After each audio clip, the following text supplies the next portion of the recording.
Ian, Chris. tonight, checking out a little movie.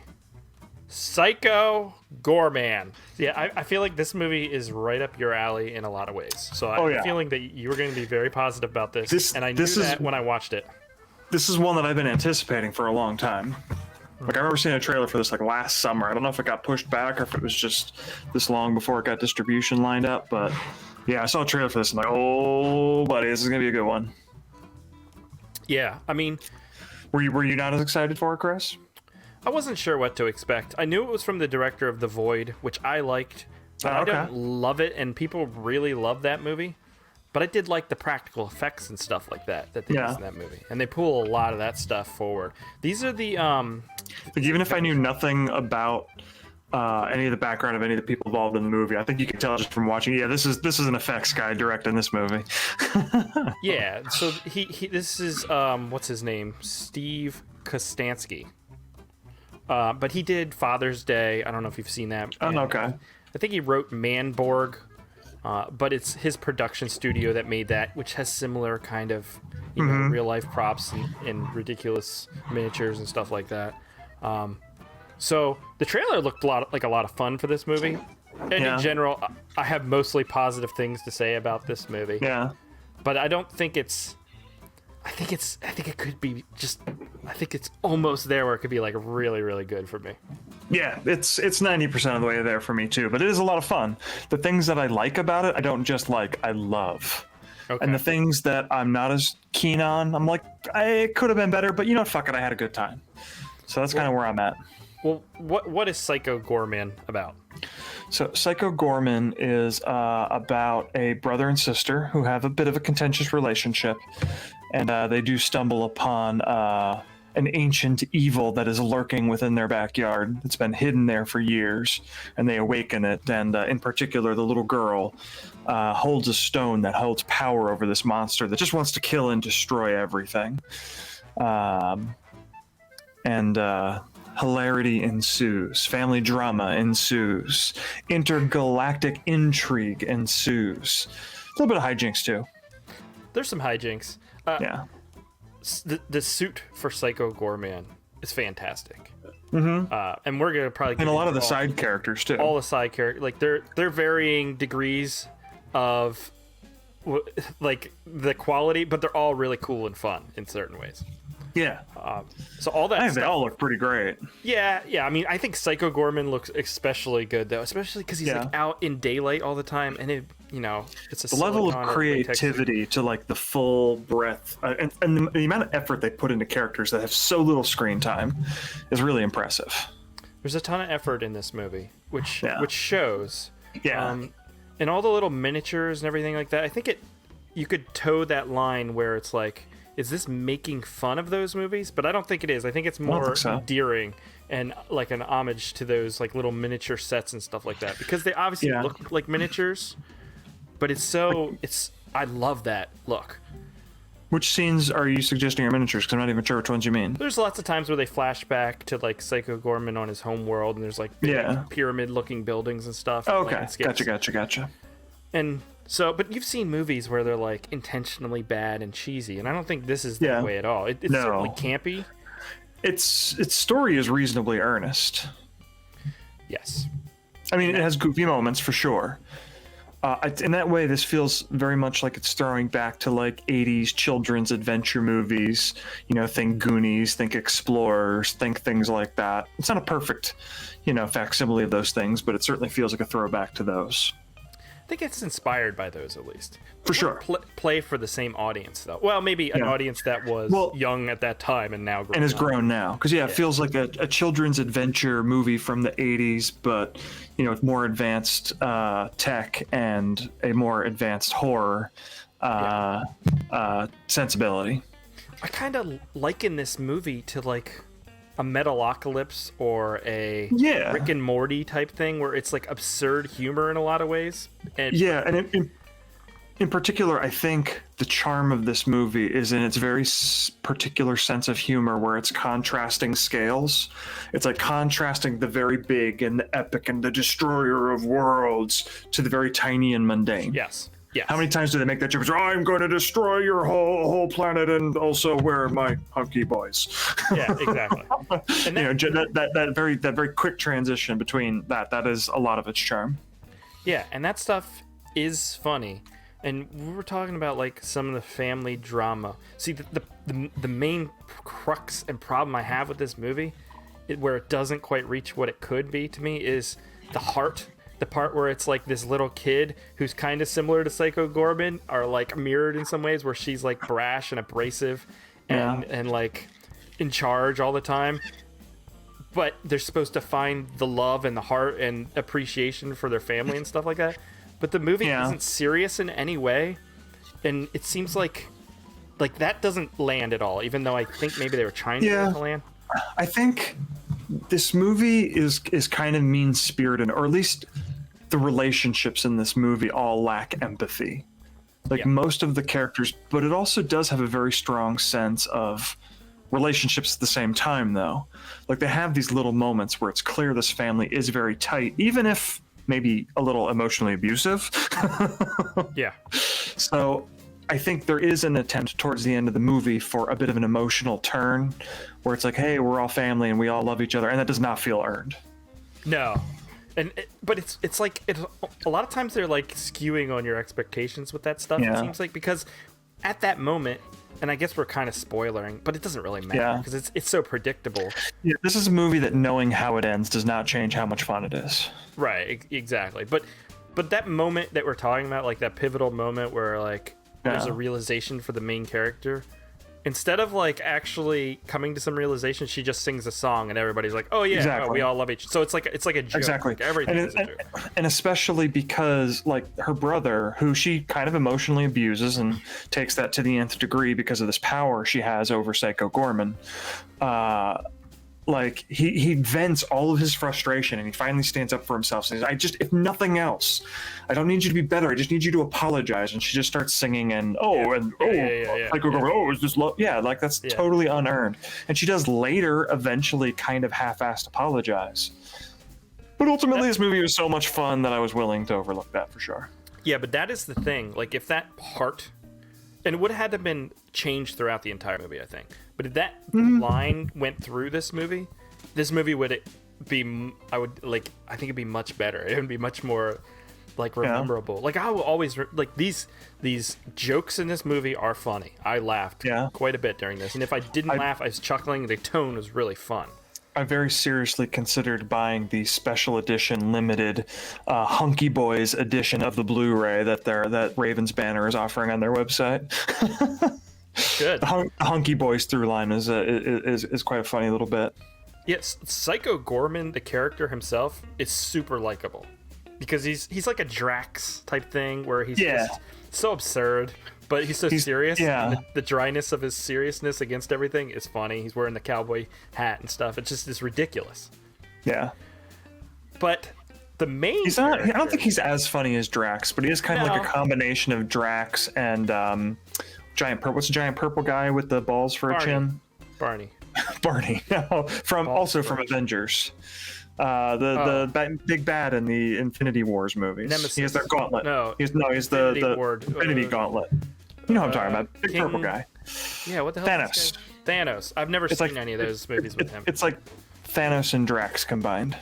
Yeah, where they're like so serious. But also looks like it's more from a Power Rangers movie than an Avengers movie. Which I'm okay with, honestly. That was a lot of the fun. In fact, I was explaining this movie to a coworker today, and I told him it was like Power Rangers meets Hellraiser meets Problem Child. Yeah, I've read a few reviews about this movie, and I was actually just listening to a podcast where they were talking about this movie. And I didn't share any of the... You should listen to podcasts where people talk about this movie. They're all garbage. They're all baloney. Podcasts are the worst. Nobody should listen to that. Nobody. Sorry, I interrupted. I mean, oh shit. You said podcast that we're starting one. But people had a lot of issue with the main girl, the young. Yeah, she's not likable. She's very unlikable. She's very obnoxious. But I think that's kind of the point. Obviously, she goes through that arc. But again, she doesn't complete the arc. Yeah, and they were like, Or why if wasn't to whatever extent she completed the arc, she didn't earn the arc. exactly? I could see it both ways. Like in this podcast, they were complaining that like she's not endearing and not likable at all. Why did they have to make her that way? I'm like, well, that's kind of the point of the movie. Is we're all coming to this realization. But I do hear the criticism. I didn't really find her annoying, but I think a lot of people will. I think those things are true, but I also think it created a very distinct character, which I think really worked for this. You know, if you get rid of some of that meanness, it can kind of become a bit of a generic kid character. It really gave the young actress something to lean into, you know? Yeah, I wouldn't say her performance is bad. I think it's all right. There's a few moments where she got asked to do a little more than is within her range potentially, but she's a kid and a lot was asked of her. Yeah. But beyond that, like, everything else is just all these flashbacks where they delivered on like this Gygax planet and these wars and stuff is what sets this movie a little bit apart for me, because a lot of times you would hear stuff like that and that sounds cool, but they've always bothered to go back and show you the cool visuals of that. And that's where I get the Rick and Morty or Metalocalypse kind of thing, where, and it's all so adult with its like absurd stuff. It's gross and it's just, I think just absurd is the best way to put it. But absurd. I kind of thought of this as like a horror version of Turbo Kid too. Yeah, exactly. It's got the same like funness. It's like playing with 80s nostalgia fun, but not a nostalgia grab kind of way necessarily. It's inspired by those movies. Yeah, but playing in those spaces, not trying to copy those things, you know? Yeah, it's not like a Stranger Things where it's like we're making an 80s thing throwback. Yeah. It feels like modern take on some of that stuff in a way. Yeah. And this does certainly feel low budget, especially like a lot of the locations they go to. They're like, we're going to a warehouse, we're going to the woods. Stuff like that kind of sticks out as low budget to me. But it all kind of works. Yeah, they're all perfect locations. Because all the props and everything are low budgety, but it all in terms of the shoe warehouse setting, like what's a better setting you could have asked for that? You need a place to lay low where the adults won't find you. I agree. Yeah. So what did you think of the music and stuff? Music was fun. Yeah, the music video sequence that was really a lot of fun. Enjoyed. I even watched this movie with my wife. What'd she think of it?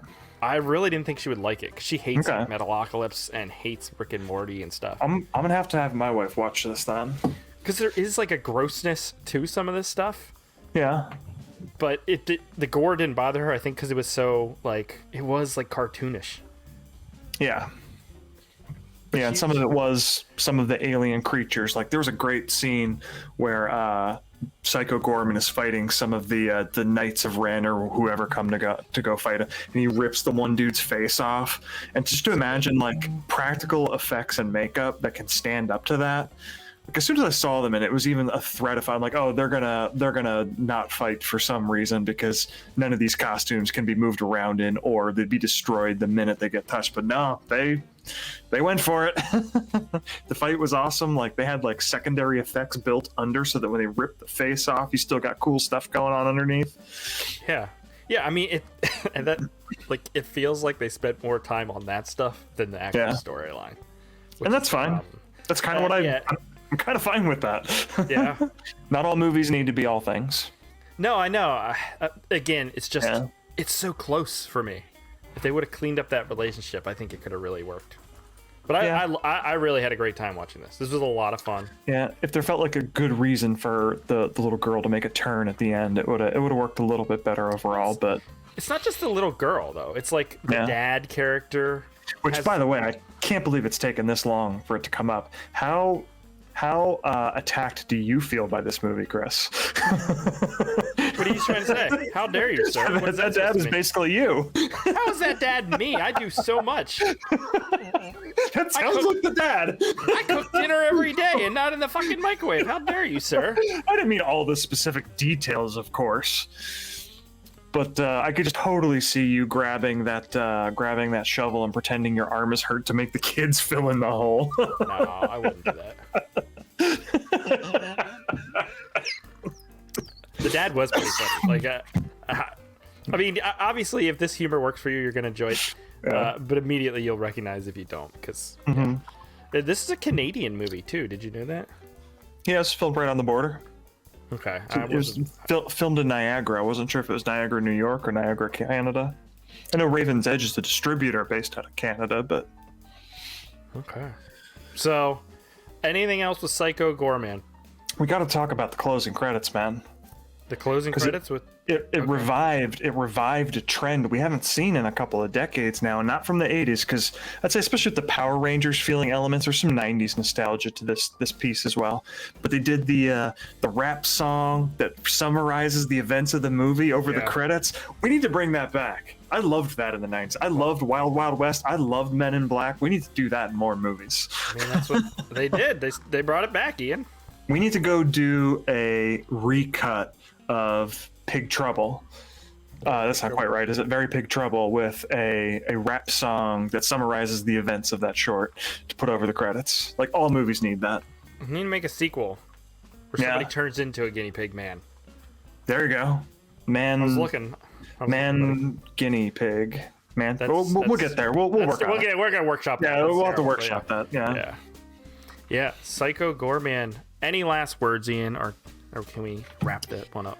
I'd say we could just about wrap it up. I just have one important question to ask both you and the audience. Is Psycho Goreman a B-movie monster or an LGBTQ icon? Important thoughts to share at the end. Why would he be that? I don't understand. Because he's into Hunky Boys.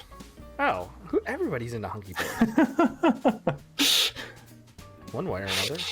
No, not my Hunky Boys. I mean, that is the a little funniest disappointed you don't have that movie. clip already queued up. No, I just pulled the trailer. I wasn't getting DMC. That is the funniest joke. The delivery is great. Or am I? Yeah, it's great. So I assume you would recommend Psycho Goreman. Strongly recommend. I fully anticipate seeing this at minimum in my top 10 at the end of the year of 2021, if I can get to the end of 2021 as a race, as human beings, but probably top 5 even. Really? Possibly top 3. We'll see. Does this make you want to go back and watch The Void? Because you haven't seen that, right? I don't think I have, but yeah, I would.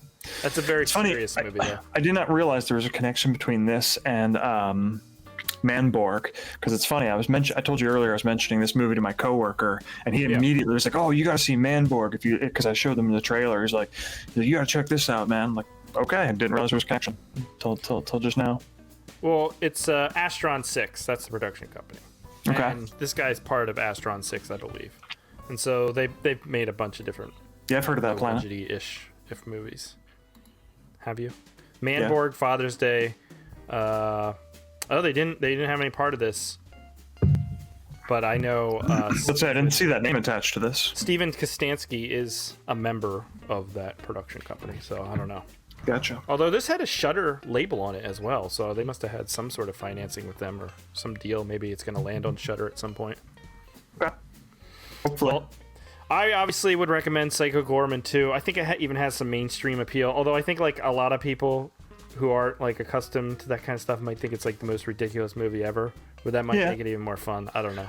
If anybody tells you this movie is too ridiculous, you don't need that kind of negativity in your life, and get that out of there. But yeah, I would say there's appeal to this for people beyond horror and beyond genre movie fans. If I could take a moment to, this is like, I gotta put a dig in if I can. Okay. This is like on me or on the movie. This is like what the FP wants to be. Oh, get the fuck out of here! No, but there's It's funny because I was watching the trailer to Manborg today, and I thought that seems very FP, and probably because it came out around the same time. Probably, yeah. But I didn't make that connection with this one necessarily. But yeah, there's a fantastical element to this that's not that dissimilar from the FP. So I see what you're saying. Yeah, definitely. Well, that is gonna do it for the Psycho Goreman.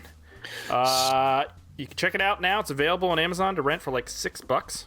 I'd say it's worth it to rent it from there, or it's on all the big, corporate overlords that rent movies. Yep. Support small business. Go to DVDs and Amazon.com. Blu-rays. DVDs and Blu-rays hit on March 16th, including that Hunky Boy edition available on ravensbanner.com that I am very interested in if it didn't cost so goddamn much to ship to the United States. All right, that's going to do it for Psycho Goreman. If you like it, I don't know why I said that. Anyways, we'll catch you here next time. Goodbye.